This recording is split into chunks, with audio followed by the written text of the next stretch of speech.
వైసీపీలోన కమ్మ వాళ్ళ మీద ఎంత ప్రేమ కురిపించాడండి ఈరోజు నాకు అర్థం కాలే. అరే ఆ రోజు మరి ఎంతమందిని నువ్వు జైల్లో పెట్టించావు? దూల్పాల్ నరేంద్ర గారు, దేవినేని ఉమామహేశ్వరరావు గారు, ఇలాంటి వాళ్ళని చూసుకుంటే ఎంతమంది మీద కక్ష సాధించావు?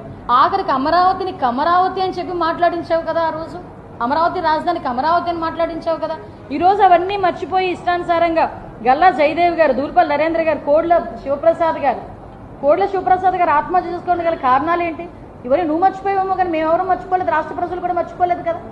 అంటే నేనేమంటానంటే ఈరోజు ఒకటే చెప్తున్నానండి, ఈరోజు ఇష్టానుసారంగా ఈరోజు కొన్ని వెహికల్స్ని ఆపి, ఎందుకంటే అక్కడ ఒక వ్యక్తి చనిపోయాడు, మళ్ళీ నేరో రోడ్లోకి వెళ్తే కనుక మళ్ళీ ఇబ్బంది అవుతుందని పోలీసులు కాసేపు ఆగండి అని రిక్వెస్ట్ చేసుకున్నా బ్యారికేడ్లు తీసి పారేస్తున్నారు. అంటే ఒకసారి ఏ రకంగా జరుగుతుందో ఒకసారి ఆలోచన చేసుకోండి.